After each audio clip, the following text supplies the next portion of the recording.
Before tonight's horrors unfold, drop a comment and let us know where in the world you're tuning in from. Your support keeps the horrors alive. Let's begin.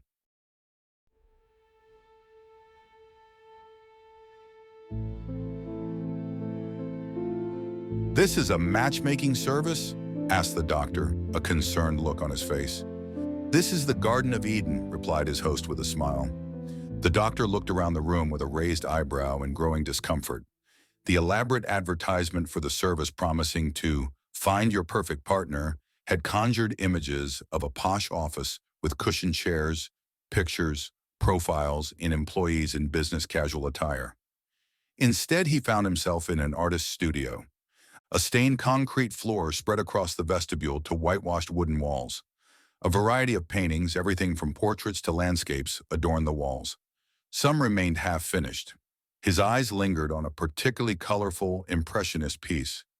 Vibrant green and blue sprung from its depiction of a verdant garden or forest encased in ice. Violently sharp icicles hung from blooming flowers. The doctor could almost feel a chill in the air while looking at it. He forced his attention back to the apparent owner of the studio he found himself in.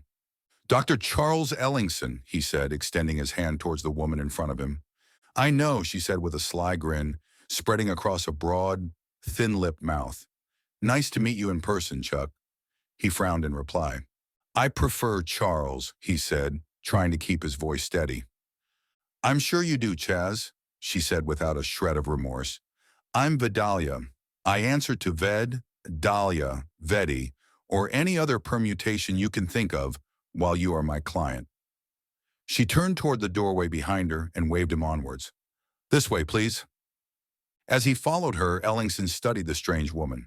Jet black hair fell down her back and almost to her knees. Although not pretty in a traditional manner, there was a certain allure about the tall, pale-skinned woman. It even seemed to transcend the baggy, nondescript clothing she wore, splattered with paint and plaster. He put it into words in his mind, thinking that it was as if someone had used an ancient Roman statue as a mannequin in a thrift store. Entering the next room, the point was driven home further. "These are some examples of my work," said Vedalya, spreading her hands to encompass the large room, filled with at least a dozen statues of men and women. "If you see anything you like, let me know, but I can do better for you."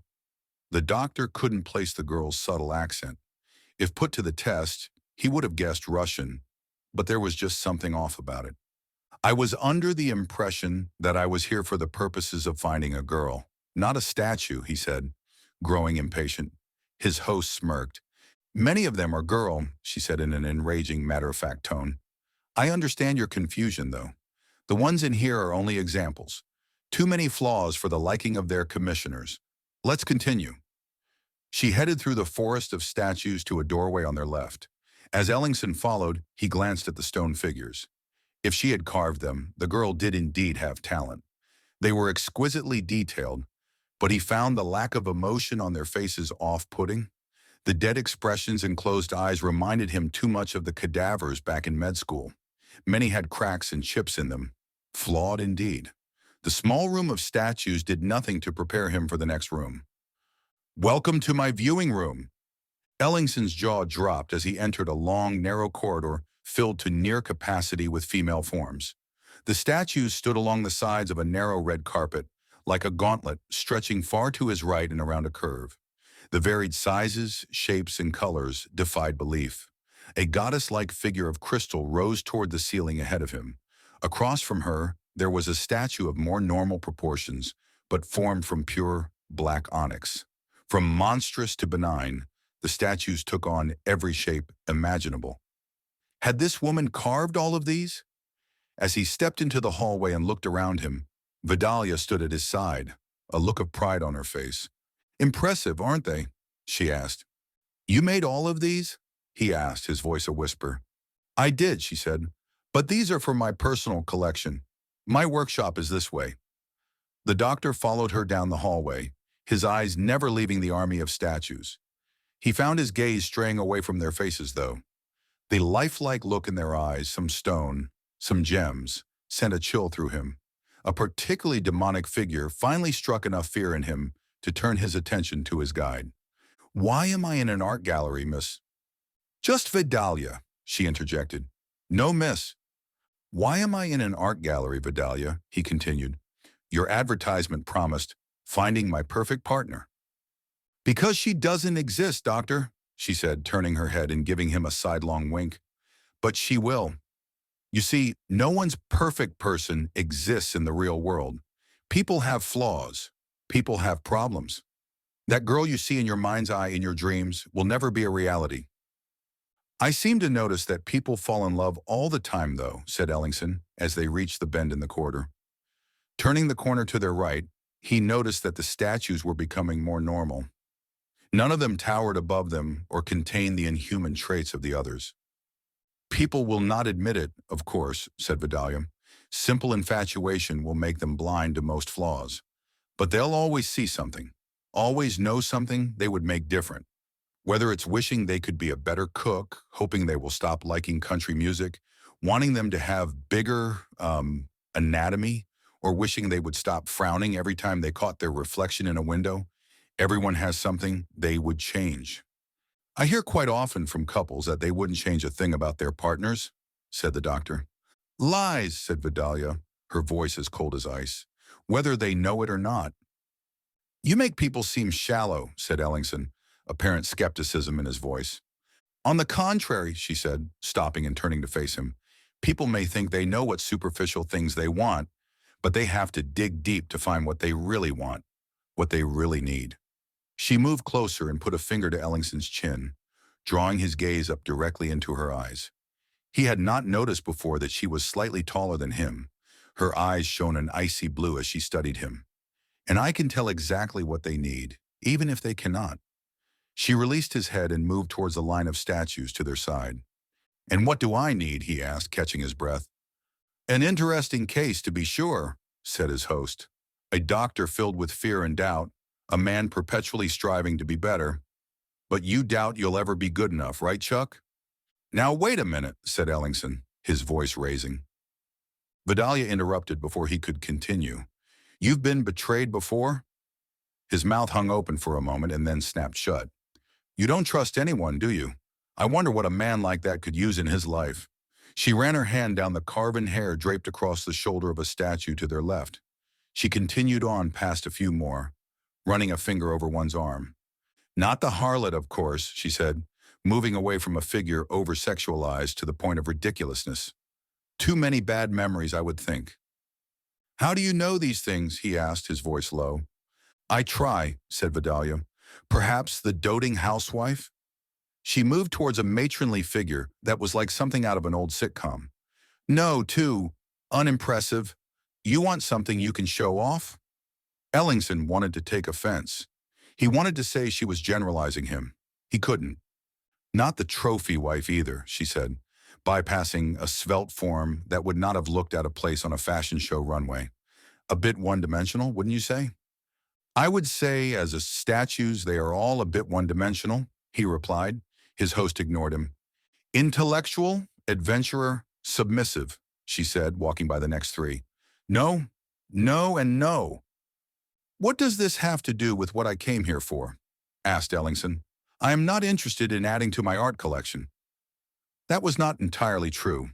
Any one of the statues would be the masterwork of most artists. Unlike the earlier statues, the expressions on these were animated and intricate, some joyous, some heartbreaking. Perhaps, said Vedalya, stopping in front of an imposing statue, beautiful and proud, its eyes on some faraway, invisible horizon. A queen? Ellingson could see the royalty in the figure's bearing. He could barely stand to look up towards the fierce gaze blazing out of stone eyes. He almost knelt. A bit too strong for you, Chuck, said Vedalya, but close. She leaned down slightly and looked into his eyes again with a calculating gleam, rubbing her chin lightly. A smile crept over her face. I think I know. And what do you think I need, Veddy? He asked, stressing the nickname. It's simpler than I thought, she said, and more complicated at the same time. You need someone that can take that doubt and fear that drives you and throw it out the window. Someone that can pull you back from the brink when you despair. Someone that can make peace with people when you're too you. Someone that would never in a million years add to your stress. You need an angel. Sounds too good to be true, said Ellingson. Now you're getting it, said Vedalya, her eyes flashing as she shot a finger back towards him. It is too perfect to exist, but I can make it real. Goosebumps ran over Ellingson's flesh as he listened to the sculptor in front of him spout madness. Even though he couldn't believe what she was saying, her eyes remained maddeningly lucid. He had seen people go insane before. She didn't have that look in her eyes. He decided to humor her a bit longer. It didn't help that he was afraid to turn his back on her. She motioned for him to follow again. A moment later, they reached the end of the statue-lined hallway and stood in a huge workshop. The walls appeared to be solid marble. Vines and flowers climbed along every surface and filled planters along the edges. Dozens of huge blocks of stone surrounded them. The perimeter of the room was lined with pristine blocks of every type of stone one could imagine. In the center of the room, frames and ladders surrounded half-revealed, rough-hewn statues. Dust and debris littered the floor. "Now, Chuck," she said, "I wonder what type of stone your little angel could possibly be made of." She moved to the edge of the room and began to study the massive hunks of rock as carefully as she did the statues themselves. She ran a hand over one with a coarse, speckled surface. "Granite? No, far too rough. Too difficult." She moved on to a translucent, white block. "What are your feelings on marble?" "I don't have any feelings about marble," he said, getting tired of the act when she almost certainly already knew what she wanted to use. "No feelings? Well, we can't do that then. Too predictable anyways." A tan, striated stone was next. Sandstone? Too impermanent. She bypassed the next two without comment. "You don't seem like an obsidian man," said Vedalya, passing by a shimmering black pillar. "What do you mean by that?" asked Ellingson. "Too many sharp edges," said his guide with a leer. "But this is something I can work with." She stopped in front of a block of snow-white stone. Seeing it, something about it intrigued the doctor. Perhaps it was the way the light reflected off of it, or the softness it exuded. But he stepped towards it and slowly ran a hand down its surface. If he didn't know better, he would have thought it felt warm. He thought he felt a dull thud echo from inside it. "What is it?" asked Ellingson, his voice awed. "Alabaster," said Vedalya with suppressed glee. "I like this one," he said. "So, Dr. Chuck," said Vedalya, moving between him and the stone, "I just need your confirmation, and we can continue the process of finding you your perfect woman. Do you put women through this same rigmarole when they call you looking for a man?" "Well, if you're into guys, I could take you down the other wing of my gallery. I don't judge." "I'm sure you do," said Ellingson. He thought about just turning around and leaving, his distrust of his host mounting, but he kept looking behind her at the towering ivory block of alabaster. He didn't know what drew him to it, but it was irresistible. He had stopped believing this was anything other than an elaborate con, but for some reason, he had to see it out to the end. "Clock's ticking, Doctor," she said. "Fine," he said. "I have no idea what the hell is going on here, but go ahead with whatever. How much is this going to cost me?" A broad, sadistic grin grew on Vedalya's face. "Only a drop of blood, Chuck." "What?" Without warning, she shot her hand towards him, fingers splayed. For a moment, he was unaware of what had happened, but then felt a sharp pain on his arm. Looking down, he saw that one of her fingernails had cut his arm. Blood was already beginning to flow from the wound. Before he could react, Vedalya had put her finger to his arm and collected a small amount of blood. "What was that for?" roared Ellingson, slapping a hand onto his wound. His host merely smiled. "Witness the wonders of a dead world, Doctor," she said, lightly touching the crimson droplet to the flawless surface of the alabaster. He was about to yell more, but then something strange began to happen. From the spot where her finger had touched, veins of crimson began to crawl along the stone, radiating outwards. As he watched in awe, the lines sunk into the surface of the stone. Loud cracks echoed across the room as the veins of blood permeated the stone, leaving a web of fissures across its entirety. Vedalya backed away from the block as the sound became a deafening staccato. Then all at once, the noise stopped. "What's happening?" asked Ellingson. The artist remained silent. He was about to ask again when the shattered stone of the block gave way all at once, collapsing to the floor in an ivory landslide. For a moment the air was thick with dust and he could see nothing. Then as the air cleared, his jaw dropped as he saw the vision before him. A perfectly formed statue of a woman stood where a solid block had been, not a minute before. He could not believe what he was seeing. Even compared to the masterpieces he had already seen, this sculpture was flawless. She stood in stark, white glory, hands folded over her heart. A light flowing robe covered her body. Snowy curls surrounded a bowed face that seemed to be asleep, with eyes lightly closed and mouth slightly open. "She's an angel," said Ellingson, giving voice to his thoughts without realizing it. "Ladies and gentlemen, I think he finally gets it," said Vedalya to an audience of statues. "What now?" he whispered, still frozen in amazement. "Now you wake up. Oh, and I really should have mentioned that you only have 4 days. Sorry." Everything around him went black in an instant. Somewhere in the distance he heard a loud crack and the sound of his own scream. Charles Ellingson awoke to the blaring sound of his alarm clock.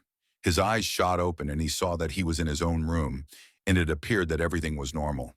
He slammed a hand onto the sleep button of the alarm clock and rolled over painfully in the bed. He took a few minutes to make sure he was in the real world again.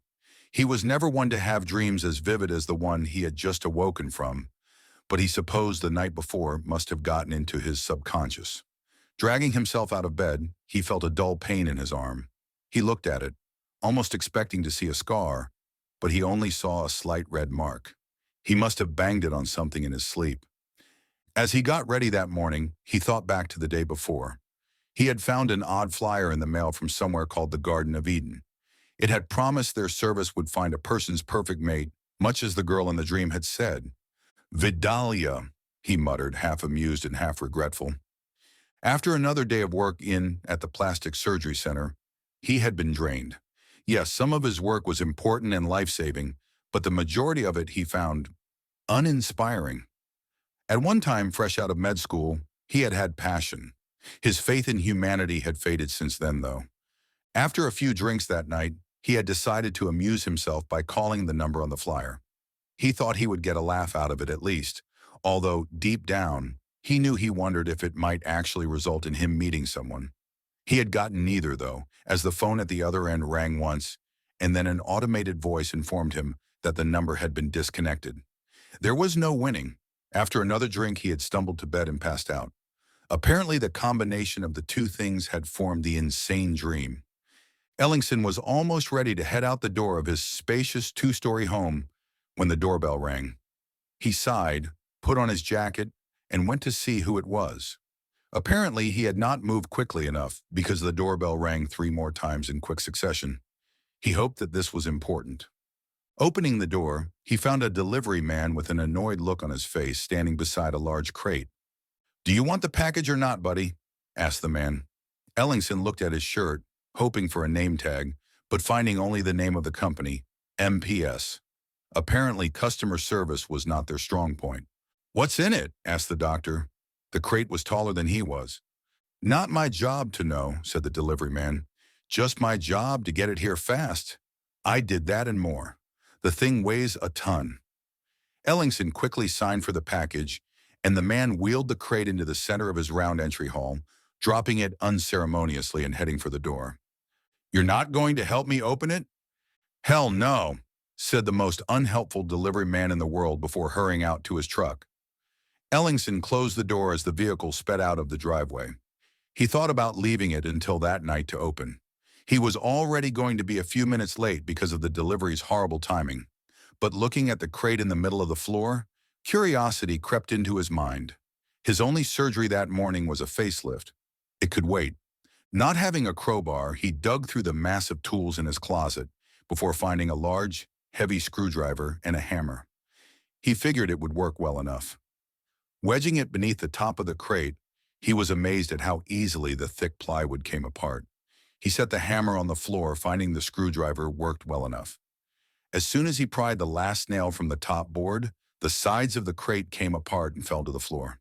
His heart skipped a beat as, before him in his own house, he saw a statue of a woman carved from pure alabaster. The screwdriver slipped from his hand, and he was forced to steady himself on a pillar, his hands shaking. There was absolutely no mistaking the form from his dream the night before. The folded hands, flowing hair, and dress blowing in an imaginary breeze were all the same. He didn't know how long he stood staring before he came to his senses and noticed a small piece of paper among the fallen plywood. He steadied himself, picked it up, and saw one sentence written in an elaborate script. "What you put into your work, put into her." The note was only signed with a large V. He thought he knew what that stood for. The word work snapped him back into reality for a moment. His eyes flicked to a clock on the wall next to him, and he saw that he would be at least half an hour late for work. He stared at the snow-white statue for a moment more, and then pulled himself away from her. He had to get away from this and get his head right. He had to focus on work. As he closed the door behind him, he hoped he could. The first appointment, a 40-something socialite, was, as expected, infuriated by his tardiness, but he could not care less. Although Steadville, Tennessee, where he lived, was not a small city, his plastic surgery center was the only one in it. Any others were hours away, and he was better than any of them anyways. So he believed, at least. He spent the entire pre-surgery process trying to forget about what was waiting back at his house. He did as best as he could, and eventually his hands finally calmed. During the surgery, as usual, his focus was like a laser. Just because he didn't believe in what he was doing did not mean he was going to do a poor job. The job paid the bills. The surgery was almost completely uneventful until the very end. As he had almost finished putting in the first stitch, his focus on how much smoother his patient's skin was when it reminded him of the unnatural smoothness of the angel in his entrance hall. His hand trembled for a moment, just enough to make him uncertain. "Nurse," said Ellingson, "could you finish the stitches for me?" She raised an eyebrow towards him. It was a strange thing for him to not do everything himself. "I just remembered I have something very urgent to do." The nurse shrugged and took over. It was just as well. The one thing he had never learned how to do well was tie off stitches. He was horrible with knots. A short while later, he was headed back towards his office when he ran into Kendra Goodson, his assistant. "Miss Goodson," he said, stopping her in her tracks, "how many appointments do I have this afternoon?" "Only 3, Mr. Ellingson," she said with a broad smile. "Do you need me to shuffle them around?" "Just making sure," he said. "I may need to leave early today." "Anything I can help with?" she asked eagerly. There was a hint of innuendo in her voice. Ellingson sighed internally. Kendra's propensity for flirting with male co-workers was an ongoing saga that had caused 2 employees to leave the center. For the last month, he had been the new object of her attention. Trying to persuade her to act professionally had been unsuccessful, and there were veiled threats of a wrongful termination lawsuit if she was fired. To be fair, she was a fairly good assistant, so he just dealt with it. Never trust the pretty ones, he thought to himself. "No, just some personal issues," he replied. The remaining 3 appointments were just consultations that went by in a blur.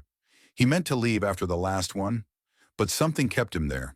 He wanted more time to think about what had happened the night before. Before he knew it, it was actually past when he normally left and went to the gym. He decided to head to the pub a few blocks from the center. Maybe it would calm his nerves at least. It was almost 10 at night when Ellingson returned home and pulled into his driveway. His nerves had not settled as much as he had hoped. As he unlocked the door and pulled it open, the alabaster form greeted him. Walking towards it, he shut his eyes tightly, wondering if it would be gone when he opened them again. It didn't work. He leaned closer to her, stumbling slightly. He had not been that close to the statue before. It was even more remarkable up close. There was no trace of tool marks on the surface. The perception of softness was uncanny. A thought occurred to him that he had no reason for. He lowered his head towards her torso and turned an ear towards the hands over her chest. Carefully, he put his ear to the cold surface of the stone. He held it there for several moments, wondering what he was doing. Then from somewhere deep within the stone, like something out of a dream, he heard it, the beat of a heart. He pulled away slowly, telling himself he had only imagined it. He didn't dare put his ear back to the stone. He began to retreat from the statue and head upstairs to his bedroom, but stopped a few steps away. What he did next, Ellingson had no reason for. He turned, timidly approached the statue and gave it a light kiss on the cheek. Realizing what he had just done, he abashedly hurried upstairs. It did not take him long to fall asleep. In his dreams, he saw a vision of a face he had not seen for an eternity. He felt the autumn breeze on his face as he walked down a sidewalk at Steadville Community College with a girl. She was quite plain, possibly a bit odd-looking, but he still didn't care. He still loved that girl. The vision shifted to much later. It was the same girl, but she was now unrecognizable, a vision of artificial beauty. As she walked away from his door, she turned back for a split second to say something. Her lips parted. Ellingson thought he knew what he was about to hear. He was wrong. "May I presume you got my delivery?" came a voice Ellingson had not expected to hear. The vision melted around him, and he saw Vedalya at the top of a short stepladder, painting a mural. He looked around and saw that he was in a far different room than he had been in his previous dream. His first observation was the complete lack of exits. The second was a bizarre structure in the center of the room. "Do you like it, Chuck?" asked the artist. "It's my newest project, a sanctum of the Western Crossroads. Normally, old temples are the only place you find them, but I thought I'd make my own, even with a few personal touches." Ellingson studied the object in the middle of the room. It was a pitch-black signpost with arrows spiraling downwards in every direction. His eyes tracked the direction of the arrows and saw that each one pointed to a section of wall that had been sectioned off. All of them were blank except for the one that Vedalya was currently painting. "What does that mean?" he asked. She hopped nimbly down from the stepladder and landed without a sound on the stone floor. "The crossroads are where you go when you die, Chuck," she said, walking towards the post in the middle. "And then, whatever afterlives you think you've earned, show up on the arrows." She grabbed the post below the arrows and swung around it like a gleeful child. "Oh, so many possibilities. Nocturne, vice, the silver green." She pointed towards empty sections of wall as she listed supposed afterlives. "But this one is the most interesting," she said, moving toward the section she had just finished painting. Ellingson followed her over to it. He saw an aerial view of a great chasm carved into a gray and darkened wasteland. It ran in a jagged ring around a huge tableland filled with trees and greenery. "It's like paradise being kept away from the rest of the world," said Ellingson, enthralled by the painting. From deep within the chasm, blue and red light emanated. "That is perdition," said Vedalya. "At least one of the perceptions of it. Everyone there sees it differently, but the key is that it's a ring. It's infinity." She hovered a finger over the chasm, indicating the hint of blue light coming from its depths. "You see, for every good thing you did in life, you get a period of your own personal paradise. And the red? Your own personal hell for all the bad things," she said, grinning. "And then it repeats. So, if you were a good person—" Vedalya moved her finger along the chasm. The red turned to blue beneath her hand. "You get a lot of good times. You can guess what happens to the bad guys," she said, moving her hand back and turning the light a burning crimson. "What would your perdition be like, I wonder?" "All right," said Ellingson, not wanting to think about the question. "What are you and what am I supposed to do with the statue in my house?" "I'm an artist, Chuck," said Vedalya with feigned exasperation. "As for your little angel, I left you a note, didn't I? Don't tell me the big important doctor didn't figure it out. That means you entirely wasted a day. Now you'll have to hurry up." "Just tell me," yelled Ellingson. He grabbed the girl by the arm and spun her towards him. Whether she was just a dream or something else, he was becoming sure she wasn't quite human. He immediately regretted his actions as the large woman in front of him shook his hand off and in an instant had her hand around his throat. He felt his feet lift off the ground as Vedalya loomed larger in front of him than he would have thought possible. She pressed his back to the wall, dead in the center of her landscape of perdition. He had heard that you did not feel pain in a dream. If that was true, it was no dream. Her fingers dug into his neck as he gasped for air. His limbs flailed helplessly, finding no respite. The artist holding him leaned closer, the infuriating grin never having left her lips. "Bad move, Chuck," said Vedalya. "In my studio, I run the show. Understand?" He nodded as best as he could. "Excellent." She dropped him to the ground where he collapsed in a heap, gasping for breath. He had been right. She wasn't human. As for your question, she said, I guess I'll have to tell you. It wouldn't be sporting of me to leave you clueless. What do you put into work, Chuck? Time, he muttered, rubbing his neck gingerly. Effort, resources. Think more metaphorically, she said. More physically. She bent down and rubbed one finger over his forehead. He recoiled at her touch. She waved the finger in front of his face.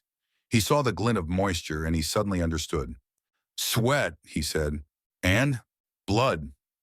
And tears, she said. I'll give you the last one as an apology for the unpleasantness there. I may have been a bit hasty, Chuck. You seem like an all-right guy for the most part. She extended a pale hand down to him. He ignored it and struggled to his feet. So I have to put blood, sweat, and tears onto the statue, he asked. Yep, she replied. Put enough into her and she'll turn human. She'll be your perfect woman, made especially for you by the greatest artist to ever exist. Me. It can't be from you, of course, and you can't kill anyone. That would encourage the wrong behavior. People slashing their wrists and all that messiness. And I have 4 days. 3 now. What happens after that? He asked, barely wanting to know. Well then, your little angel crumbles to dust and you'll have nothing left, she said with a sigh.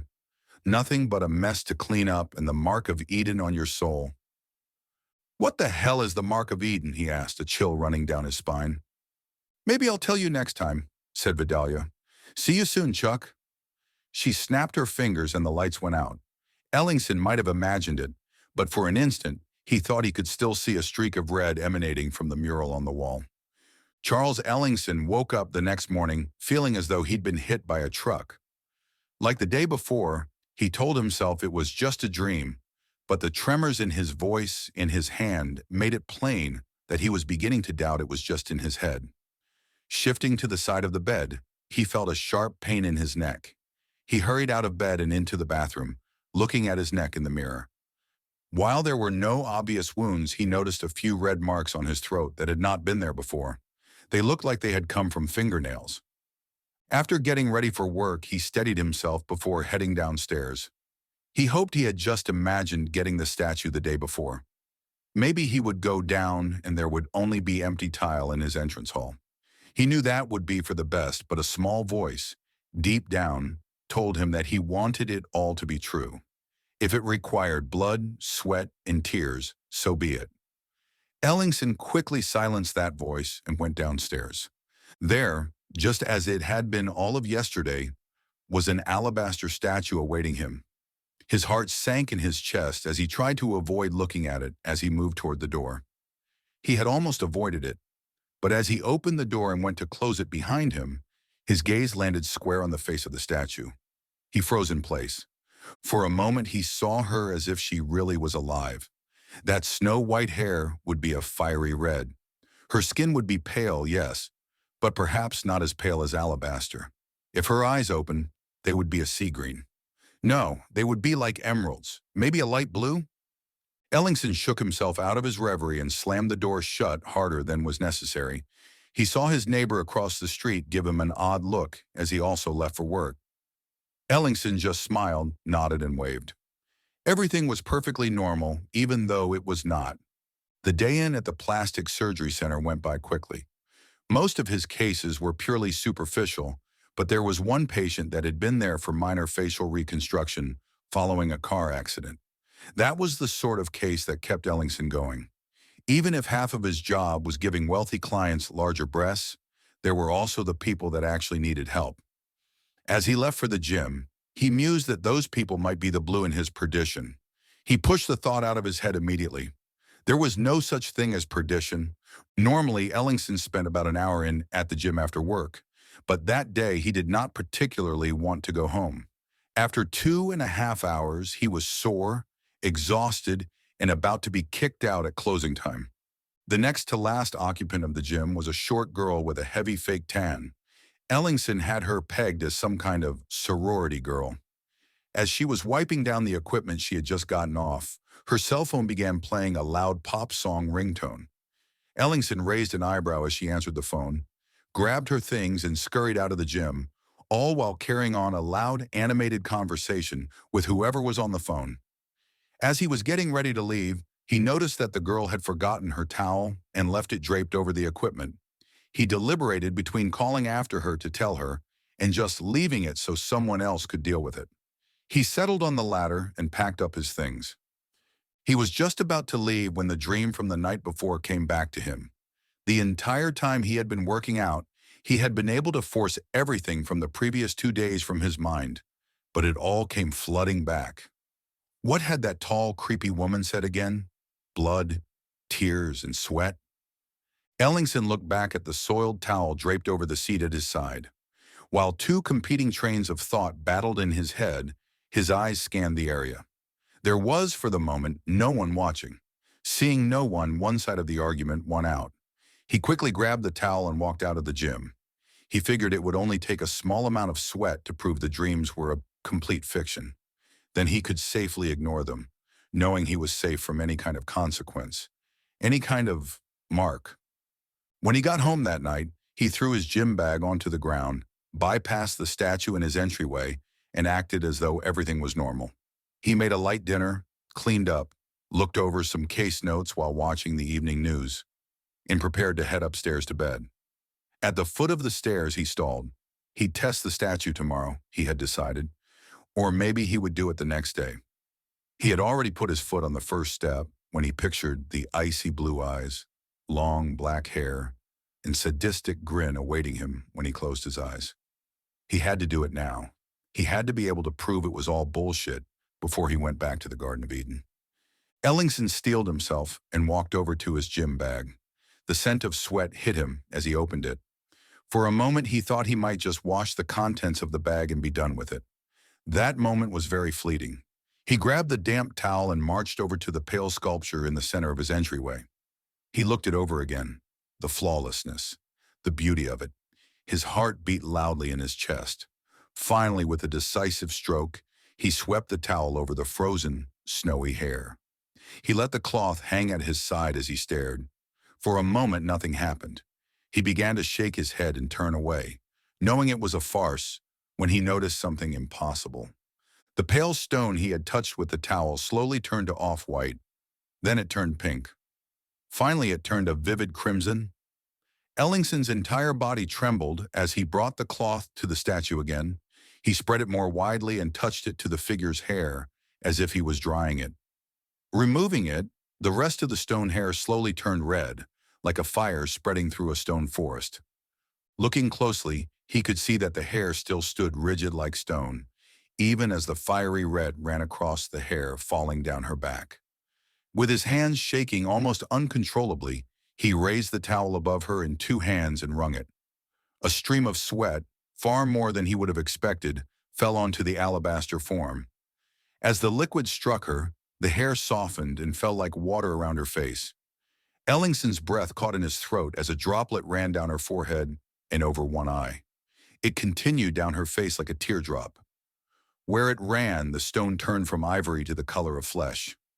Ellingson's courage finally broke, and he jumped back from the stone form.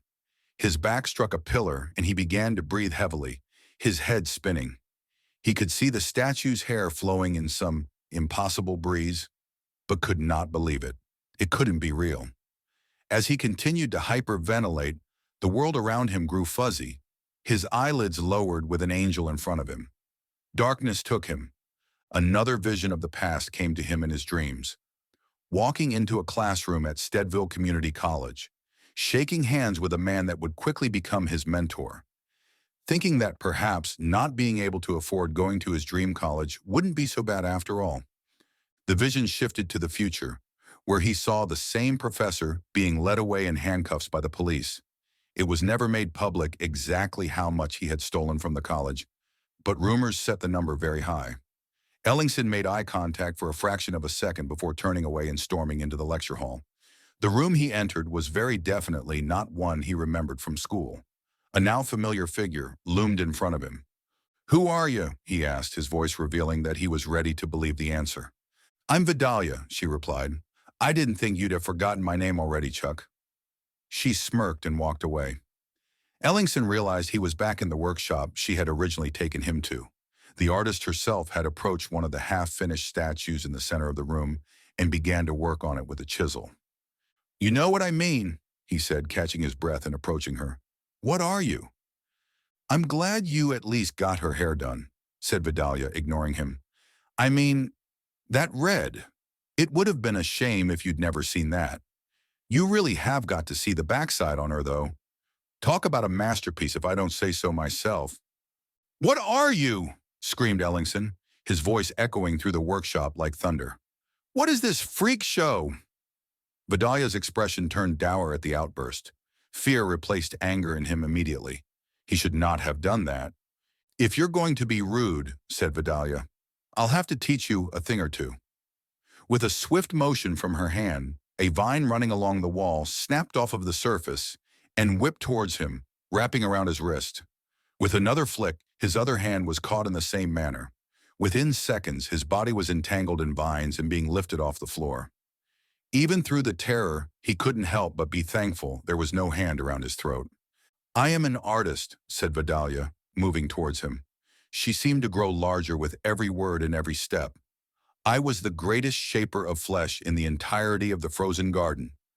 Her skin began to grow paler and more like stone. "I am the hand of Eden." He couldn't tell how tall she had become as she stood eye to eye with him, dangling in the air of the workshop. "I am the aspect of creation." At her last word, the flesh that had become so much like stone fractured, cracks spreading like a web, the noise echoing through the workshop. From the crevices across her skin, small vines began to emerge. Her hair, long enough to reach the floor, began to move of its own accord. Ellingson, usually a bastion of reserve, let loose a scream that could not be contained. A lock of jet black hair shot upwards and wrapped around his face, suffocating his cries. The aspect put a finger to her cracked lips and quietly shushed him. "I told you," she said. "I'm in charge here. Please be quiet." The lock of hair released from his head and lightly floated back toward the floor. "I understand your surprise, but I'm not going to hurt you. Well, except for the thing last time, and the vines might be a bit tight. Sorry." "What the hell does that mean?" whispered Ellingson, careful not to raise his voice. "The aspect of creation?" The monstrous woman rubbed her chin for a moment, meandering away from him. "That," she said, "is a long answer, but I think we have time." She turned back towards him and crouched down, resting on her haunches. He couldn't help but notice that her clothes, which had been baggy before, now stretched taut over her entire form. "You see, Chuck, there used to be cities, and there used to be living gods in those cities. Then the gods died. Very sad." She got up and circled a statue of an androgynous figure that had to be one of the gods she was talking about. "Then something brought the gods back to a sort of half-life. And to keep this half-life going, they need souls." "How do they get soul?" said Ellingson, barely audible. "That's where the aspects come in," she replied. "We go around looking for people who want to play our games, or in my case, wait for them to come to us." He remembered the number he had drunkenly called, hoping for his perfect partner. "And once they've agreed to the test, they're pretty much our playthings. Sometimes people pass the test. They get to keep living their little lives, sometimes with a parting gift. The ones that fail, the mark of a god is stamped onto their soul," said Vedalya, her voice somber. "And we die?" he asked. The aspect smirked. "Eventually, yes," she said. "But surprisingly, most aspects just let you keep on living. You'll die one day, and when that happens, the mark makes your soul go right to Eden, or Sotoris, or Zatanatas, whoever. And the shadow gods keep going and going and going." Vedalya snapped her fingers. The vines around Ellingson let loose all at once. He dropped to the ground but landed on his feet, barely keeping his balance. Looking up, he found the aspect bent down, huge blue eyes a foot away from his breath caught in his throat. "Any more questions, Chuck?" "What happens then?" asked Ellingson, forcing the words from his mouth. "What happens without a soul?" "Oh, Chuck," she said, shaking her head and bringing a finger up towards his chin. "You don't really want to know." The tip of her finger cracked open and a vine extended from it. The winding plant crawled up his jawline and around his neck like a snake. His courage, already near its breaking point, finally vanished. He tore the vine from around his neck. He ran. Adrenaline fueled him as he sprinted out of the workshop and into the gauntlet of statues. The eyes of the statues followed him as they flew by, shifting in stone faces and driving him onward. His heart felt like it was about to beat out of his chest as he reached the end of the hallway and raced through the entrance hall filled by statues with dead faces. He saw a wooden door at the other side. Without a second thought, he threw it open and stepped out into a dead world.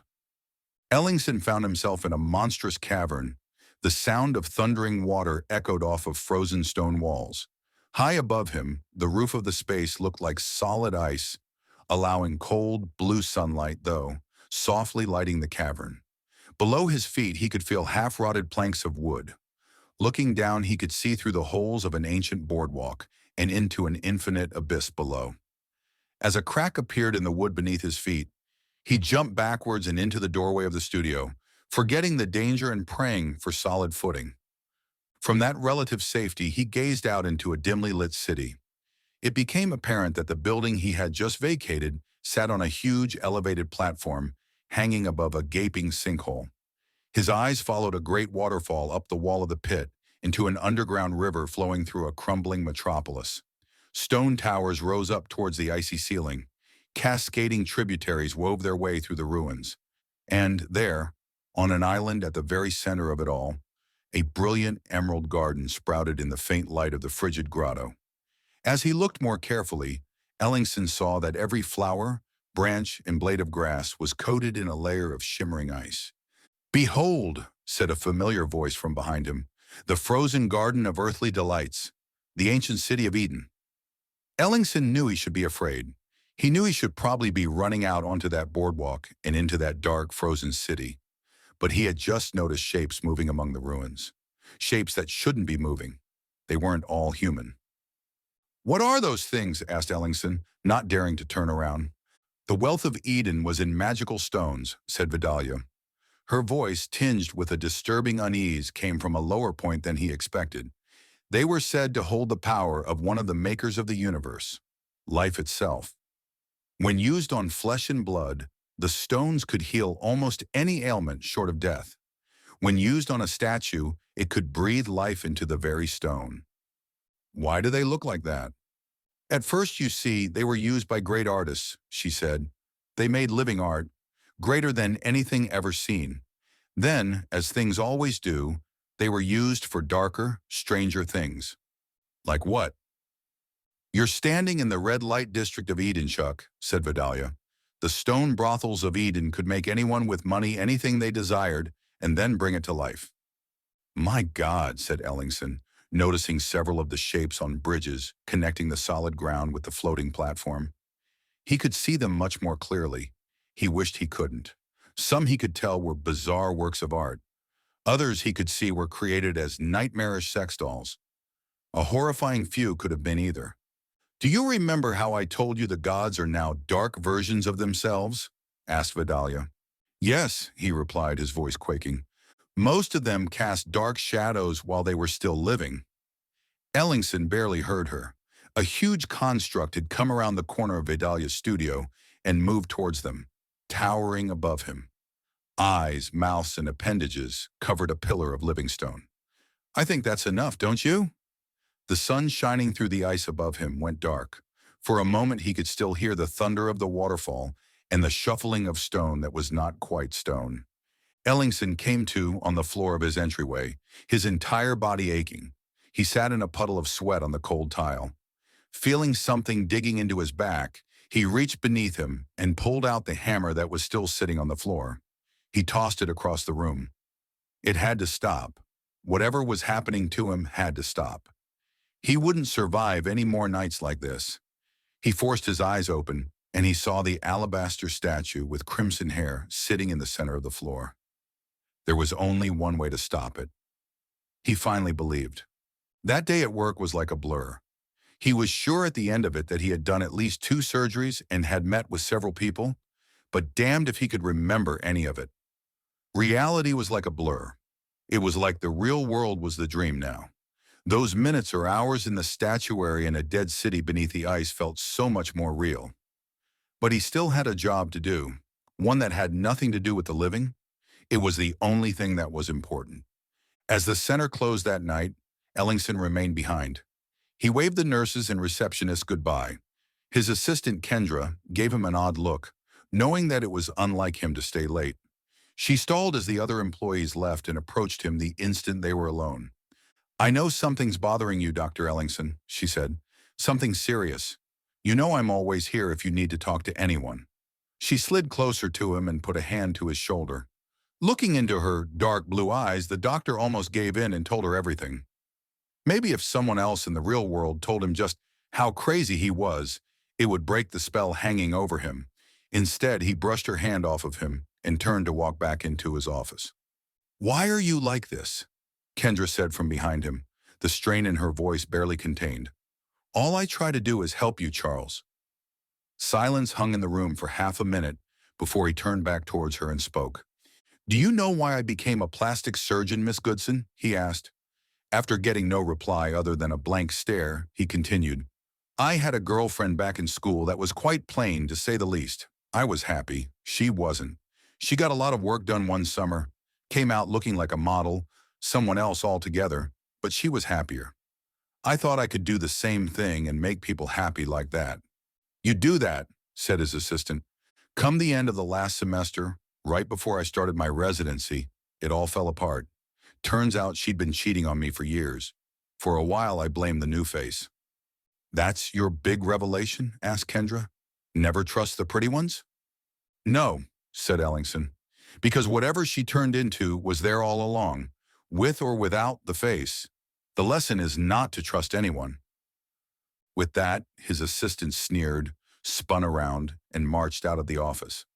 As she made her way to the parking lot, Ellingson reflected on the part he hadn't said, the part that really drove the point home. During that last night, he had told her she was the same as his professor after he stole all of that money. Out on the sidewalk, as she stormed out, she spun around and threw one last dagger. "Who do you think paid for all this?" she had asked, motioning to her face.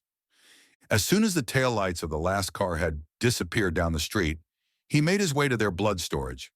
As he opened the refrigerator, he eyed the bags of blood hungrily. He felt like some sort of vampire or ghoul, but desperate measures had to be taken. As he felt the cool air strike him, he began to pull out the plastic bags of crimson liquid and place them gently into the gym bag he had brought with him. He knew he couldn't take too many or someone would quickly notice. But he couldn't take too few. He had to finish this tonight. He couldn't take any chances. He couldn't have to go back to that cursed studio any more than need be. He stopped after taking 3 of the bags out. Would it be enough?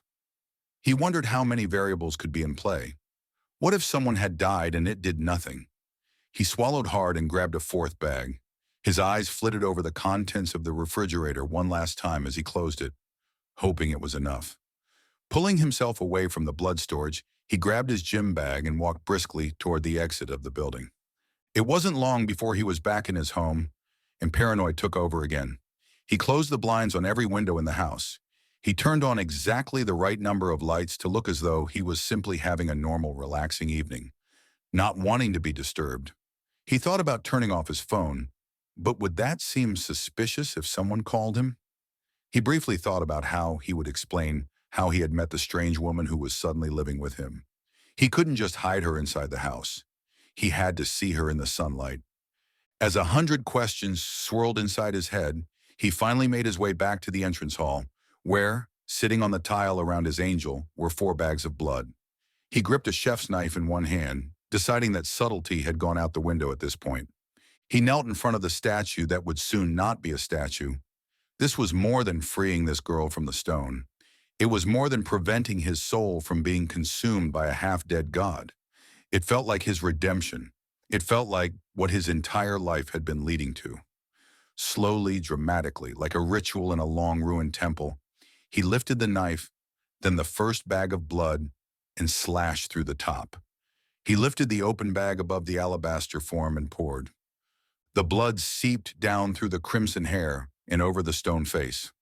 As it did, Ellingson saw the liquid begin to absorb into the stone, disappearing within seconds.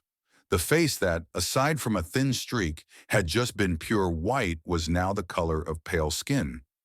Being unable to resist, he put a finger to one cheek. It still felt like stone. He grabbed the next bag. At the second application of blood, the change in color continued down the torso of the statue. The hands folded over her heart looked almost alive. Half of the thin robe she wore had changed to a light gray. Ellingson had to resist touching her again. There was still too much of stone, too much that could be damaged. "Please," he whispered softly to the empty room. "Please let this work." Again he slashed open a plastic bag and lifted it over the statue. As the crimson droplets ran down the stone skin once again, her legs, barely visible beneath the flowing robe, lost their ivory tone.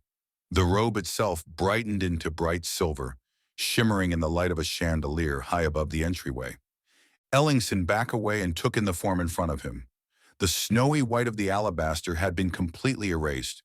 The only colors remaining were the pale tone of the skin, the silver of her garments, and the brilliant red of her hair.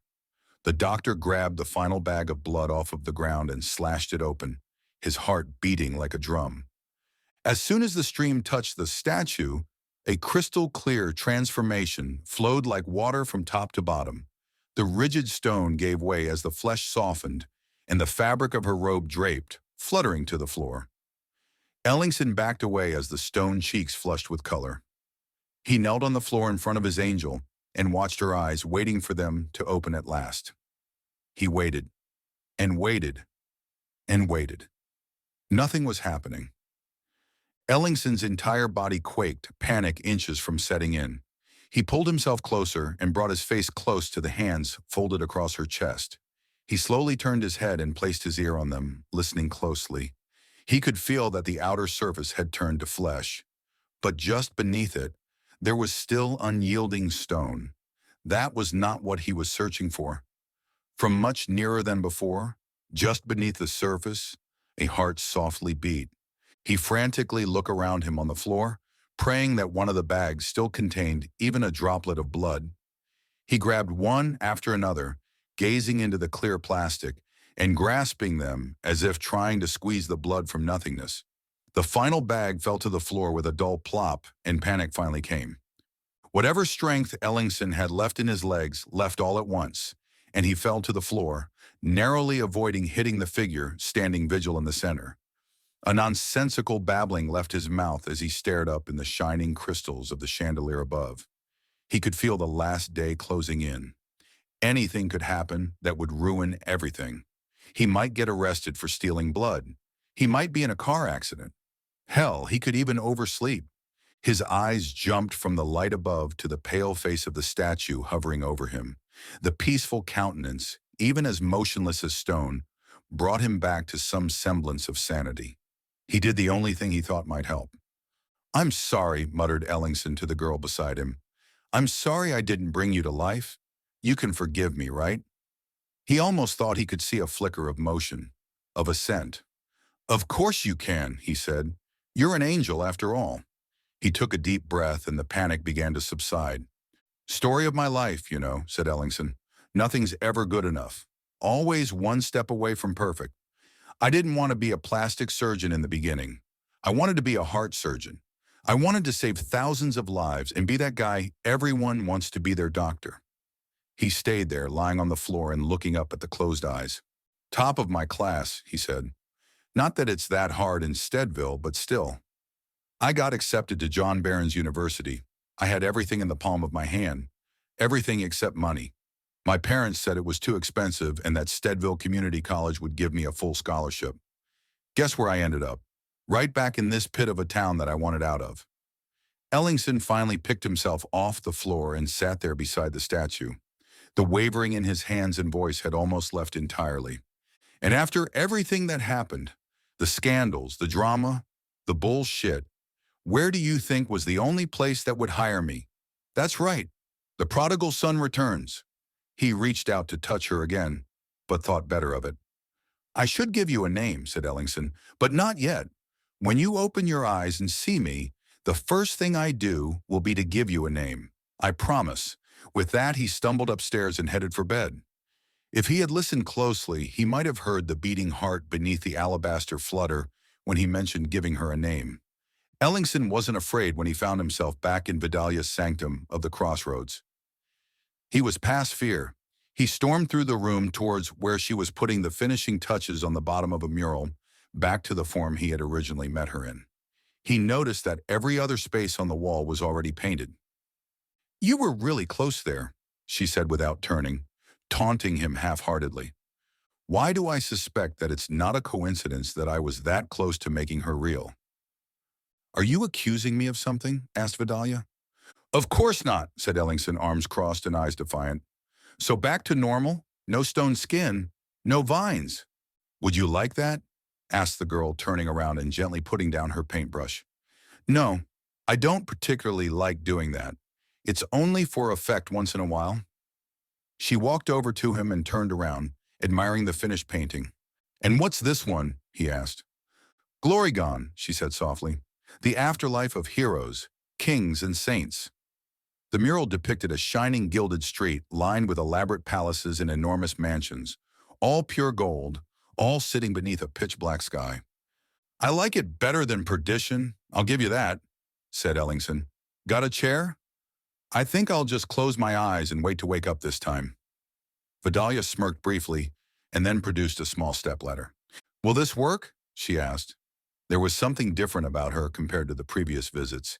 She seemed more human. "Works for me," said the doctor. "Thanks." "Don't mention it," said the artist, and he took a seat. For a moment, both of them were silent. Ellingson glanced once more at the newest painting. It was gorgeous. "I wanted to go to Glory Gone," said Vedalya quietly, sitting on the floor and leaning against the signpost in the center of the floor. "That's why me and my sister came to Eden, to be the greatest artists of all time, to find our glory." "You were human?" asked Ellingson, shock in his voice. "In Eden?" "All of the aspects were human once," she said. "And I was an artist, but my sister was always better than me. The critics loved her. They said she was the greatest. And no matter how well I did, I got judged against her. Her paintings were the most insightful. Her statues were the most flawless. So I made a change." "You stopped being an artist?" he asked. "Not really," she replied. "I packed up shop in the art district and moved to the center of the platform here. I started the greatest stone brothel Eden had ever known. I may not have been able to make things as pretty as my sister, but I could make things that people wanted. I could make things that people would pay for.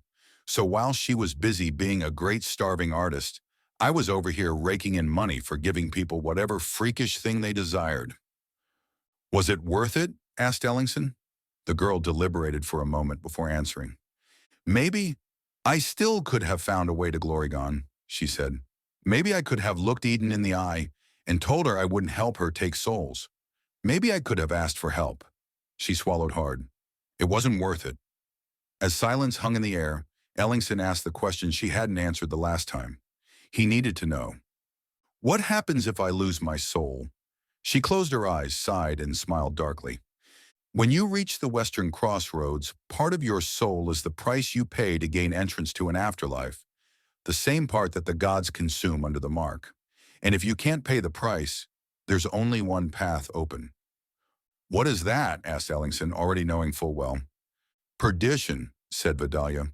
"And for people that seek out the aspects, especially those that fail their tests, perdition is rarely merciful." "Gods help me," he whispered. "The gods don't help anyone anymore," she said. "Those days vanished 12,000 years ago." "And what about you?" asked the doctor. "I've helped too much already," said Vedalya. "Eden doesn't like losing souls. Go, Dr. Ellingson. Go back home and get your angel. And maybe look into a new profession. You don't seem very happy right now." That morning, Ellingson woke up feeling more rested than he had in years. He was still nervous, of course. He would be cutting his time close. But at least he had hope. He had purpose. Fear was a distant memory as he got ready for work and headed to the door. As he passed the figure in the entryway, he gave it a small kiss on the cheek and whispered farewell. Perhaps soon he would get a reply while doing the same thing. He was cautious entering the center, watching the eyes of the employees. He wanted to make sure no one was watching him out of the corner of their eye. If they had caught him stealing blood the night before, all bets were off. But making his way to his office, he was greeted normally by everyone. As he sat down at his desk, he was already looking forward to leaving that night with one final prize. Then there was a brisk knock on his door. "Come in," said Ellingson, forcing his voice to be steady. His assistant, Kendra, entered the office and quickly closed the door behind her. Ellingson's blood went cold. "One of the nurses noticed that we seemed to be missing a few units of blood this morning, doctor," she said.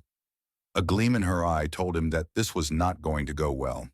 "So I thought to myself, who do I know that has been acting oddly all week?" Rage began to build in Ellingson's chest. He should have fired this girl a long time ago. "So, I took a peek at the security tapes from last night, and guess who I saw going to and from the blood storage with a big bag?" "There's an explanation for that, I assure you," said Ellingson, trying to come up with that explanation. Then in an instant, a plan came to him. He would have to play it perfectly, but he could salvage the day. He thought. "I'd love to hear it," said Kendra. "Or else I might have to turn you in, unless, of course, you could make it worth my while not to." He suddenly felt no qualms about his new plan. "If you must know," he said, "I have been experimenting with a new treatment at home that can almost reverse the effects of aging. I needed blood samples to test my theory on. If it works, I'm going to make millions on it. You can't tell anyone." Seeing the look in her eyes, he had no doubts that it was going to work. "I want in," she said, "or else I'm turning you in for stealing medical supplies." "If this works, no one will care about a few packs of blood," he countered. "Get out of my office." "I'll tell them you're sexually harassing me," she said. "I'll say we're sleeping together." "No one here will believe you." "It doesn't matter if they do," said Kendra. "When the authorities come in, it will be my word versus the thief's."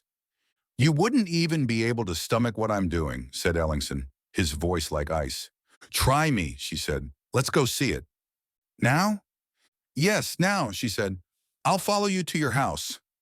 Ellingson sighed and got up, a metaphorical gun to his head. The two of them exited the office and headed for the exit. As they went by the receptionist's desk, the doctor briefly told them to cancel his appointments for the next hour. It might be longer than that if things went according to plan. Behind him, Kendra leaned over and whispered into the receptionist's ear. "We've got some business to attend to," she said, winking. Ellingson saw her plan. She wanted everyone to know that they had left together in the middle of the day. If he really did have a money-making treatment, it built up her extortion scheme. If she happened to disappear, well, he'd be the only suspect. It was a smart plan. In fact, there was only one flaw in it. She didn't know he had nothing to lose. Nothing except his soul. She followed him back to his house in her car. She had apparently had time to plan this out and did not trust them to ride in the same car. Accidents could happen. As they exited their vehicles and headed for the door, she got in a final jab. It would be her last. "Remember, Charlie," she said, making his blood simmer, "if anything happens to me, they'll know it was you. So just let me see what this $1,000,000 idea is, and we can get on with our lives, okay?" "It should be right inside," said Ellingson, holding the door open. "Ladies first." Kendra gave him a doubtful look, but assured in her plan, she stepped into the entryway. Only a square of light from the door was illuminated, the window blinds all still shut tight. She took a few steps inside. "You have lights in here, right?" she said impatiently. "Which way is it?" "Right in front of you," said Ellingson, flicking on the lights and shutting the door behind them. He silently clicked the lock. The entrance hall was suddenly illuminated. His beauty stood, perfectly still with hands folded, only feet in front of Kendra. Her jaw dropped slightly in disbelief. "This is your stupid project," she yelled. "This is a statue. This is Dash." Her voice caught in her throat as she studied it further. She had initially seen it as a normal statue due to its stillness, but as her eyes made their way down her form, Ellingson knew she was seeing the softness of the skin and the silver robe swaying in the air. She was so awestruck by it that she didn't even hear the faint sound of metal scraping tile. "What is this, Ellingson?" said Kendra, her voice hushed. "Is this a real girl? Why is she like that?" She turned around to find the doctor with a chef's knife leveled at her throat. The blade was still stained by a few droplets of dried blood. The steel glinted in the light. "That is my angel," he said. "And now you're going to head into the kitchen and we're going to talk." Kendra's eyes went wide as she saw the intensity in his eyes. She had no idea what was going on anymore. Her plan had fallen apart. The doctor led her into his kitchen and made her sit in one of his high-backed chairs. He swiftly opened a drawer and grabbed a roll of twine, the only thing he could think of. As fast as he could, he grabbed her arms, yanked them behind the chair, and tied them as thoroughly as he could. "I apologize for my poor hospitality, but you have really put me in a bind here," he said, not intending the pun, but snickering nervously anyways. "You see, this is the last day I have to make her real. I've done so much already, but I need more." "More what?" "Blood, sweat, or tears," said Ellingson. "I'll take what I can get. I don't suspect I have much time thanks to your little act." He grabbed the back of the chair and dragged her into the entrance hall, a couple of meters from his angel. "All it would have taken was one more day, but you could not leave well enough alone." His voice rose to a maniacal pitch. "You're insane," screamed Kendra. "Blood is not going to make that thing come to life." "She was stoned yesterday morning," said Ellingson, swinging around the chair and looking her dead in the eyes. "Pure white stone. And look at her now." Tears had begun to well up in Kendra's eyes, fear and inevitability setting in. He spun around towards the motionless form. He could almost hear its heart beating in anticipation. She wasn't going to judge him for this. She knew it was necessary. She didn't want to crumble to dust. "Where did you get that thing?" "In a dream," he said, speaking like he was in a trance. "In an artist's studio, in a faraway city, in a dream. I got it from a place where there are half-dead gods and living fetish statues and afterlives with golden streets." He fell to his knees in front of the figure and looked up at the still closed eyes. "I really need to think up a name first. I don't suppose you'd have any suggestions, eh?" He turned around to give Kendra a questioning glance and found the chair empty, the kitchen twine unbound on the floor. He really was horrible with knots. Before he could act, a massive blow came to the back of his head. Lights exploded in his skull, and the world began to blur. He slumped forward, his arms flailing. He barely registered that one of his hands had latched onto the wrist of his frozen angel. Blinding fear filled him as he tumbled backwards onto the floor, dragging her with him. He was almost ecstatic when the heavy weight of stone landed fully on his torso. He could feel at least one broken rib, but there was not a crack on her. The room was beginning to fade as he saw a hammer hit the floor out of the corner of his eye. He saw Kendra hovering over him and his love, hands over her mouth in a state of shock. As she stood shaking, tears fell from her eyes and landed on silver fabric. In the final seconds before his vision faded to black, Ellingson felt the weight of stone on him lighten.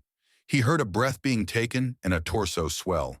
He felt the fevered beating of a heart that was not his own.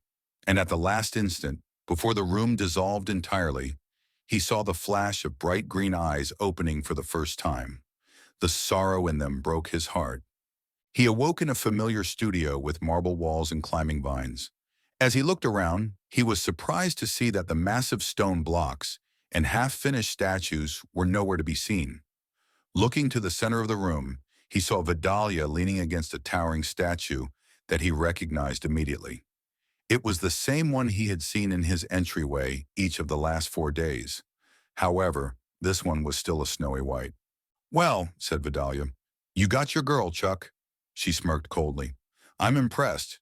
I'd be more impressed if you hadn't kidnapped a girl to do it, or if you hadn't gotten your skull broken in the process. But hey, credit where credit is due." "That's it?" asked Ellingson. "I'm not marked?" "Nope," she said, licking a finger and wiping a blemish off the statue. "You. 1. Eden. Nothing." "So why am I back here?" he asked. "Haven't you taunted me enough?" "I just feel kind of sorry for you, Chuck," said Vedalya. "I wanted to offer my condolences." "Why?" he asked. "Because I'm probably going to be locked up now. She'll wait for me. I know she will.